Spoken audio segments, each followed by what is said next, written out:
یہاں ایک اور حکم بیان کیا جا رہا ہے، کیونکہ منہ بولے بیٹے کی بیوی سے نکاح کے بارے میں بھی احکام نازل ہوئے، اسی طرح اگلی آیتوں میں نکاح کے بارے میں اللہ نے اپنے حبیب صلی اللہ علیہ وسلم کو کیا کیا اضافی احکام دیے ہیں، کیا کیا اضافی سہولتیں دی ہیں، ان کا بھی بیان ہو رہا ہے۔ تو اور وہ سہولتیں بھی اس بات کی دلیل ہے کہ پیغمبر کی بہت بڑی شان ہے اللہ کی نظر میں، تو پیغمبر کو کچھ وہ احکام دیے جو عام امتیوں کو نہیں دیے، اور پیغمبر کو کچھ وہ پروٹوکول دیا گیا ہے اور وہ عزت دی گئی ہے جس میں امتی پیغمبر کے ساتھ شریک نہیں ہے، کیونکہ چار سے بھی زیادہ نکاح کی اجازت دینا یہ ایک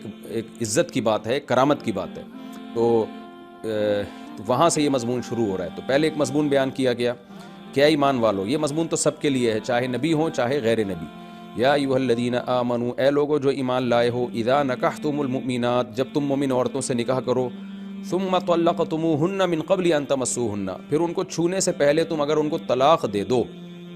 فما لکم علیہن من عدۃ تعتدونہا، تو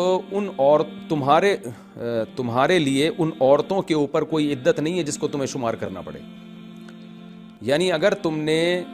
رخصتی سے پہلے ہی کسی خاتون کو طلاق دے دی ہے تو اب اس عورت پر تمہارے لیے عدت واجب نہیں ہے، یہ مطلب ہے آیت کا۔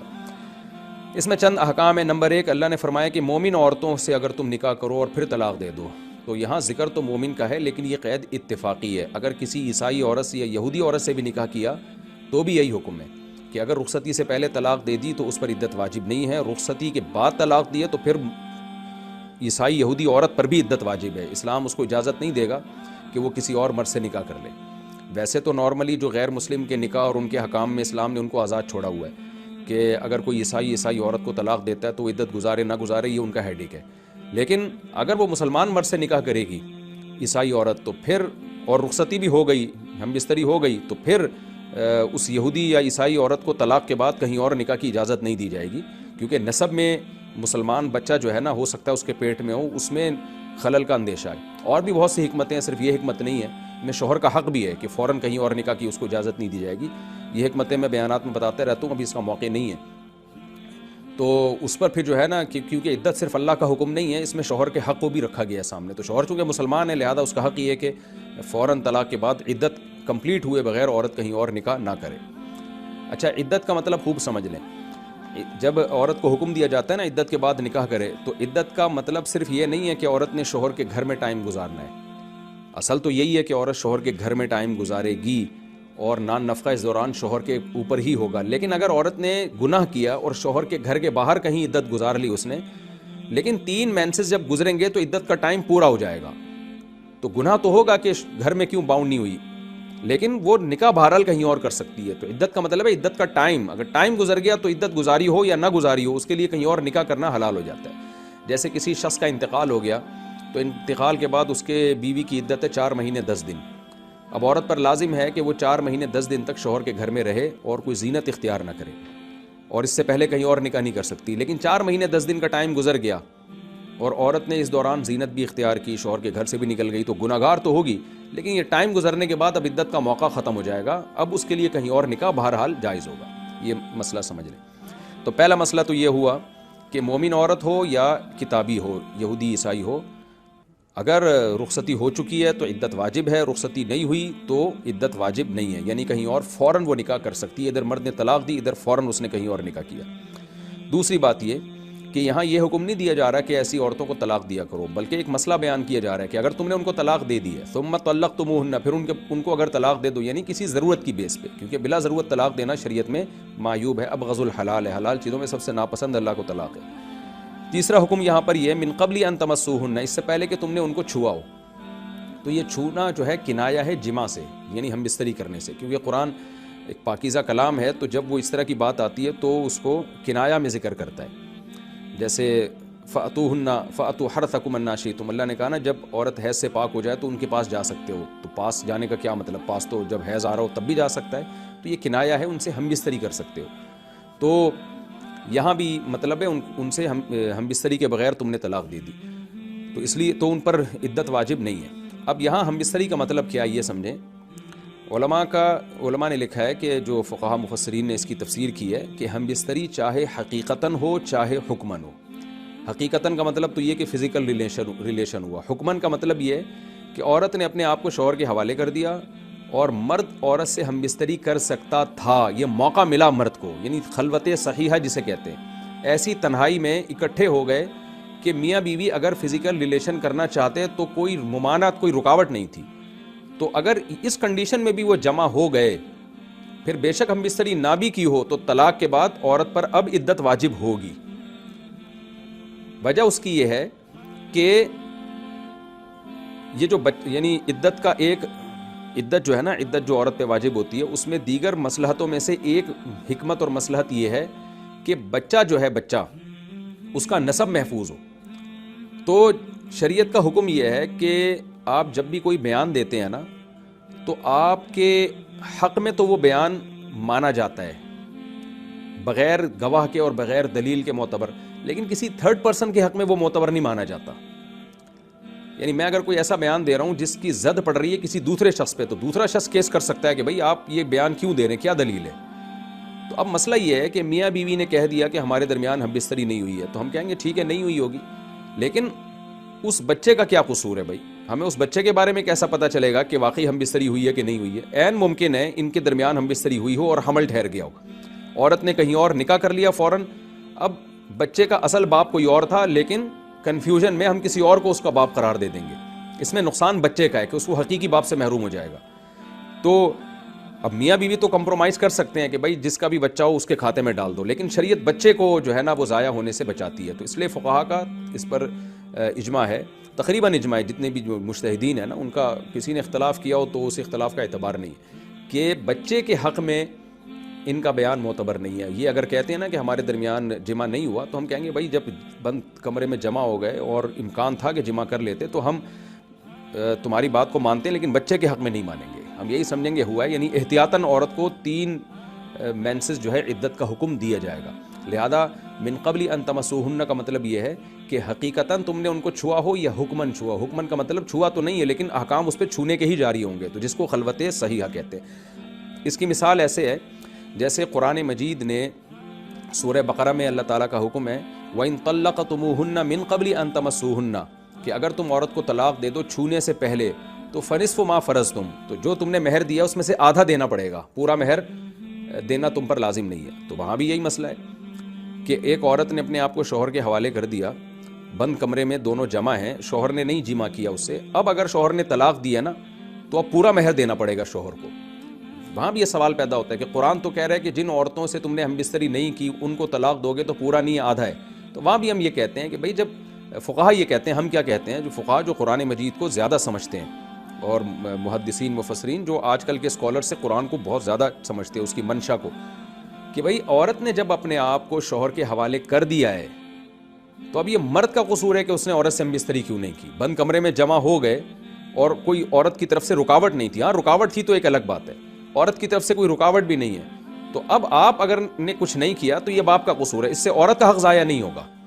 تو عورت کے حق کی حفاظت کے لیے بھی یہ حکم دیا گیا ہے کہ اس آیت کا یہ مفہوم بیان کیا گیا ہے کہ اگر مرد نے عورت کو نہیں چھوا، یعنی حقیقتاً نہیں چھوا اور حکماً بھی نہیں چھوا، یعنی بند کمرے میں جمع ہی نہیں ہوئے، تو آدھا مہر دینا پڑے گا. لیکن اگر وہ بند کمرے میں جمع ہو گئے اور عورت نے اپنے آپ کو شوہر کے حوالے کر دیا، اب اس نے کچھ نہیں کیا، اس کی بیماری تھی یا اس کے ساتھ کوئی مسئلہ تھا، تو پھر اس میں عورت کا کوئی قصور نہیں ہے، عورت کو پورا مہر دیا جائے گا. کیونکہ یہ تو پھر ظلم کا دروازہ کھل جائے گا. مرد ایک ہفتہ بیوی کے پاس بعض دفعہ نہیں جاتے، بعد میں طلاق دے دیتے ہیں، تو عورت کہتی ہے مجھے پورا مہر دو، کہ میں نے تم سے ہم بستری نہیں کی ہے، تو وہ کہہ سکتی ہے بھائی ہم نے تو یعنی ایک نکاح کے طور پر منقوحہ ہونے کی حیثیت سے اپنے آپ کو آپ کے حوالے کیا، تب یہ مرد کا ہیڈیک ہے کہ کیوں نہیں کی. تو اس لیے وہاں بھی عورت کے حق کو ضائع ہونے سے بچانے کے لیے علماء نے کہا ہے کہ خلوت صحیحہ بھی جمع ہی کے حکم میں. تو یہاں بچے کے نسب کو ضائع ہونے سے بچانے کے لیے حکم دیا گیا ہے کہ جب تنہائی میں دونوں اکٹھے ہو جائیں گے تو عورت پر عدت واجب ہوگی، یوں ہی سمجھا جائے گا گویا انہوں نے جمع کیا ہے، تاکہ بچے کا حق ضائع نہ ہو. اور جہاں تنہائی میں دونوں اکٹھے ہوئے، عورت نے اپنے آپ کو شوہر کے حوالے کر دیا، تو وہاں اگر شوہر نے ہم بستری نہیں کی تو یہی سمجھا جائے گا گویا ہم بستری کی ہے، یعنی مہر کے حق میں یہ سمجھا جائے گا، تو عورت کو پورا مہر ملے گا. تو خوب سمجھ لیں کہ بہت سارے احکام میں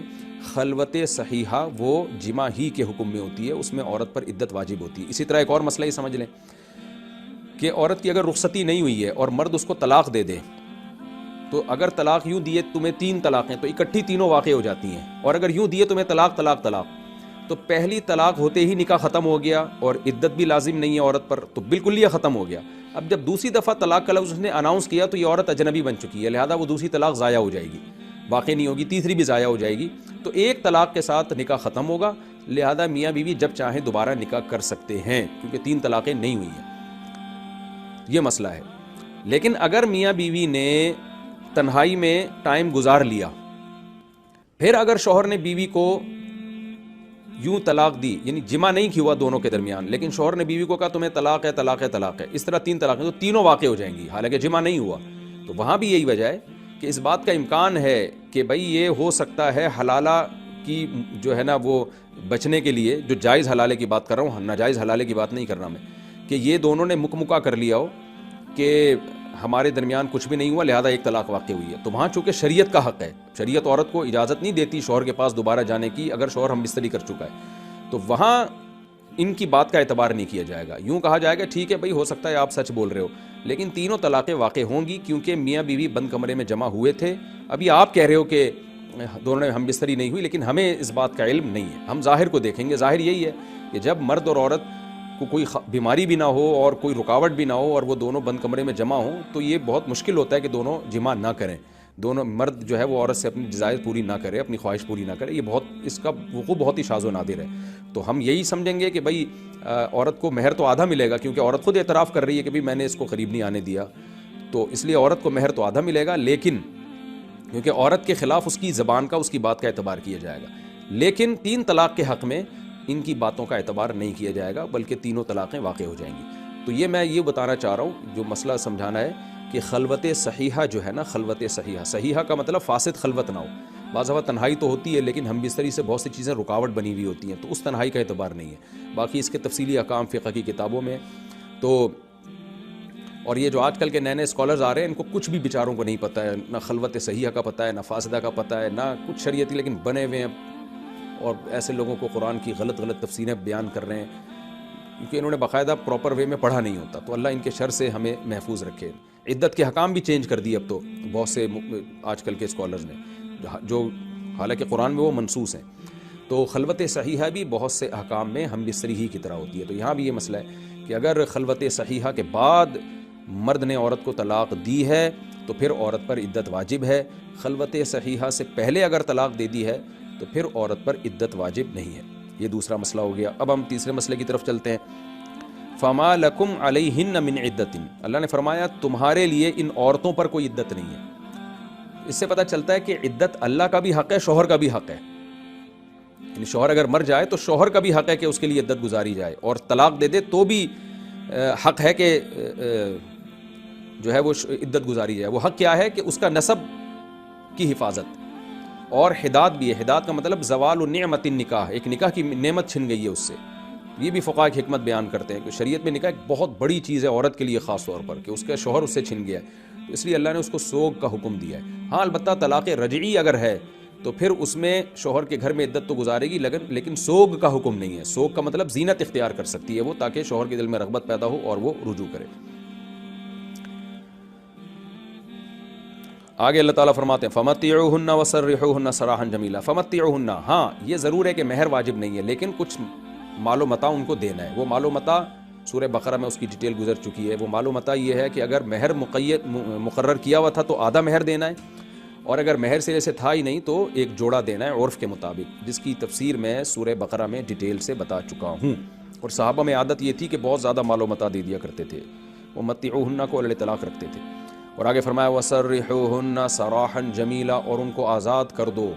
آزاد چھوڑ دو، اچھے طریقے سے آزاد کرنا۔ اچھے طریقے سے آزاد کرنے کا کیا مطلب ہے کہ مہر نہ دبا کے بیٹھ جاؤ، ایک بات، کوئی اگر ان کی طرف سے تحفہ یا گفٹ ملا ہے تو جبراً اس پہ قبضہ نہ کر لو۔ ہوتا ہے نا کہ جو وہ یعنی لیا اس چکر میں ہوتا ہے، بعض دفعہ یہ ہوتا ہے اس کو کہیں اور شادی نہیں کرنے دے رہے ہوتے، تو یہ بھی ہے کہ اس کو یعنی بدنام کر کے، تو زبان سے بھی اذیت نہ دو۔ آج جیسے ہو رہا ہے طلاق دینے کے بعد اس مطلقہ کو اتنا ذلیل کیا جاتا ہے، اتنا بدنام کیا جاتا ہے، وہ بھی کر رہی ہوتی ہے، یہ بھی کر رہے ہوتے ہیں، تو یہ ان سب چیزوں سے اللہ نے پابندی لگائی۔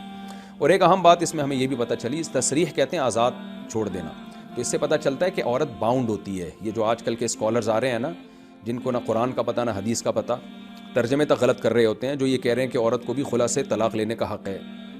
کورٹ سے طلاق لینے کا حق ہے، اس میں بھی نفی ہو رہی ہے کہ عورت آزاد نہیں ہوتی، جب مرد طلاق دے گا تو آزاد ہوتی ہے، تو جو آزاد نہیں ہوتا اس کے پاس کیسے رائٹ ہو گیا کہ وہ جب چاہے آزاد ہو جائے؟ تو پھر آزاد تھوڑی ہوا، پھر تو وہ مرد اور عورت اس بارے میں سیم ہو گئے۔ تو قرآن میں جہاں بھی خود طلاق کا لفظ، طلاق کا مطلب ہی آزادی ہے، تو مرد پہ طلاق واقع نہیں ہوتی، اس لیے کہ مرد تھوڑی عورت کا مملوک ہوتا ہے، عورت مملوک، مملوک سے مراد باندیوں والی ملکیت نہیں، نکاح والی ملکیت مرد کی حاصل ہوتی ہے، تو مرد کے پاس یہ رائٹ ہے۔ آپ کی جو چیز ہوگی تو آپ کے پاس یہ رائٹ ہوگا کہ آپ اس کو اپنی ملکیت سے نکالیں یا نہ نکالیں، کسی دوسرے کے پاس یہ رائٹ نہیں ہے۔ تو عورت کے پاس تو ویسے ہی نہیں ہے یہ رائٹ۔ ہاں، فسخ نکاح کی چند صورتیں جو میں بتاتا رہتا ہوں جہاں خاص نوعیت کا ظلم ہو رہا، وہ ایک الگ صورت ہے، لیکن اس آیت سے بھی پتہ چلتا ہے اور طلاق کی آیتوں سے بھی پتہ چلتا ہے کہ نکاح ختم کرنے کا حق عورت کے پاس نہیں ہے، کیونکہ عورت باؤنڈ ہے، مرد اس کو آزاد کرے گا۔ تو آزادی کا لفظ بتا رہا ہے کہ جب مرد دے گا تو وہ آزاد ہوگی، اس سے پہلے وہ آزاد نہیں ہے۔